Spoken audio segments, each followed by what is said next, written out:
네, 안녕하세요. 유니쌤의 자궁 리셋 한의사 김윤입니다. 오늘은 질염의 치료 방법이 어떤 것들이 있는지, 그리고 그 각각의 장단점이 무엇인지에 대해서 알려드리도록 하겠습니다. 네, 보통 질염에 걸리면 일단 산부인과에 먼저 가게 되죠. 그리고 질 분비물 검사를 하게 되고 어떤 균이 발견이 되느냐에 따라서 약을 처방받아서 먹게 됩니다. 그래서 보통 세균성 질염이라든지 또 트리코모나스 질염인 경우에는 항생제를 처방받고요. 우리가 흔히 말하는 곰팡이 질염인 이 칸디다 질염일 경우에는 항진균제를 처방받아서 먹게 됩니다. 일단 장점이라고 하면 한 3일에서 5일 정도 복용을 하고 나면 효과가 빠르게 나타난다는 점입니다. 하지만 단점이라고 하면 항생제에 내성이 생길 수 있다는 점입니다. 또한 이렇게 항생제를 너무 자주 복용을 하게 되면 혐기성 세균을 죽일 뿐만이 아니라 우리 질내에 있는 정상 유익균까지 사멸을 유도하게 되면 이런 정상 유익균이 줄어든 틈을 타서 곰팡이균이 번식을 하게 됩니다. 두 번째로 이제 많이 사용을 하는 게 이제 아래 보시는 질정이죠. 우리가 흔히 쓰고 있는 게 카네스텐 질정 많이 사용을 하는데요. 이 카네스텐 질정에는 클로트리마졸이라는 성분이 함유가 되어 있습니다. 이 성분은 항균작용과 또 항진균작용이 있기 때문에 칸디다성 질염이라든지 트리코모나스 질염에 많이 사용을 하게 됩니다.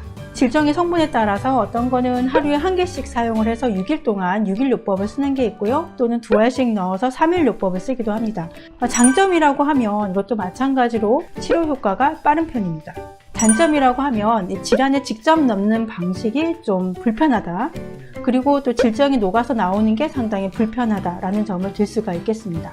그 다음에 보통 이제 질염으로 인해서 가려움증이 많을 때 연고 많이 사용하시죠? 그 대표적인 연고가 바로 카네스텐 연고인데요. 카네스텐 연고에는 아까 말씀드린 클로트리마졸 성분이 1%가 함유가 되어 있습니다.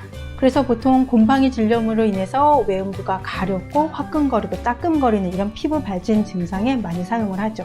장점이라고 하면 피부층에 직접 흡수를 시킬 수 있기 때문에 효과가 좀 더 빠르게 나타난다는 점입니다.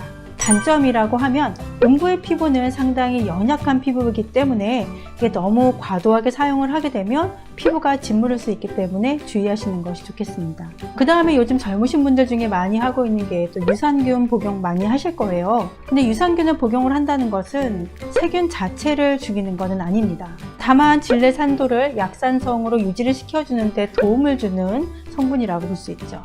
또한 유산균이라고 해서 다 질염에 좋은 것은 아니에요. 우리가 흔히 알고 있는 비피도박테리아 유산균 같은 경우에는 대장과 소화기관에 좋습니다. 하지만 우리가 질염에 좋으려면요, 락토바실리 유산균을 복용을 하는 것이 좋은데요. 그래서 우리가 유산균을 고를 때는 락토바실러스 균주가 충분하게 들어있는지 확인하시고 복용을 하시는 것이 좋습니다. 장점이라고 하면 우리가 평소에 먹는 발효식품들을 충분하게 먹지 않는 경우에는 간단하게 섭취가 가능합니다. 단점이라고 하면 한 3개월에서 6개월 정도 꾸준히 복용을 해야지 효과가 난다는 점이고요. 또한 자신의 장내 세균총에 따라서 효과가 다르게 나타날 수가 있습니다. 마지막으로 만약에 질염이 자주 재발한다 이러신 분들은요, 한약이나 약침이나 침과 같은 한방 치료를 받아보시는 것이 좋습니다. 질염이 왜 자꾸 재발하나, 그 원인은요, 질내 환경이 바뀌지 않기 때문이에요. 다시 말하면 항생제라든지 또 항진균제를 먹음으로 인해서 세균이나 곰팡이가 없어졌을지는 모르지만 우리 질내에 있는 유익균의 수가 증가한 것은 아니라는 거죠. 그래서 이렇게 유익균의 수가 한번 줄어들게 되면 외부적인 자극이 아주 작은 자극이라고 하더라도 또 다시 세균과 곰팡이에 감염되기가 쉬운 거죠. 그래서 질내 환경을 개선시켜주는 치료가 중요한데요. 다시 말하면 유익균을 살려주면서도 유해균을 죽이는 이런 치료를 동시에 겸하는 것이 좋습니다.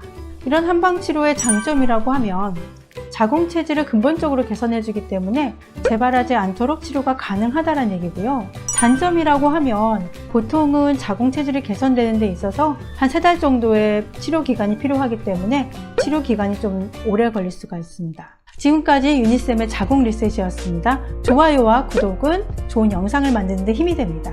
감사합니다.